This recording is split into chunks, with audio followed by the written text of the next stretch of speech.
लालबागच्या राजाच्या दर्शनासाठी आज आणि उद्या भाविकांची मोठी गर्दी होण्याची शक्यता। शनिवार आणि रविवारच्या सुट्टीमुळे लालबागमध्ये भाविक मोठ्या संख्येने दाखल होणार।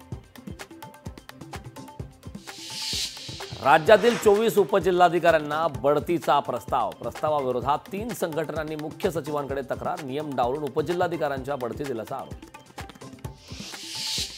मुख्यमंत्री एकनाथ शिंदे आज धाराशिव जिल्हा दौऱ्यावर। धाराशिवमध्ये आज मुख्यमंत्री माझी लाडकी बहीण योजनेचा कार्यक्रम।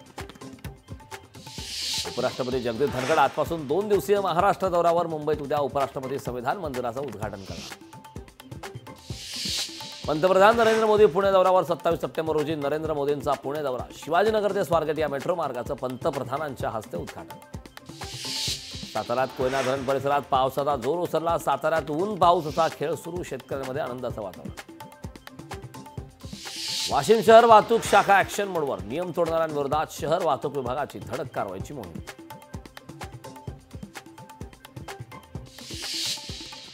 मराठा समाजाच्या शिष्टमंडळाने घेतली मुख्यमंत्र्यांची भेट। मराठा समाजाच्या मागण्यांबाबत सरकार सकारात्मक। मुख्यमंत्री एकनाथ शिंदेंचं विधान। धाराशिवमध्ये मुख्यमंत्री शिंदेंच्या दौऱ्याच्या पार्श्वभूमीवर शिवसेना उद्धव बाळासाहेब ठाकरे पक्षाला धक्का। शिवसेना उद्धव बाळासाहेब ठाकरे पक्षाचे तालुका प्रमुख शिवाजी कापसे यांचा राजीनामा। परंडा येथे करणार शिवसेनेत पक्षप्रवेश। पुणे जिल्ह्यात राष्ट्रवादी शरद पवार पक्षाकडून विधानसभेसाठी 41 उमेदवार इच्छुक। पुण्यात राष्ट्रवादी शरद पवार पक्षाकडून विधानसभेच्या तयारीला वेग। लोकशाही मराठी ऐका, पहा, जागरूक रहा।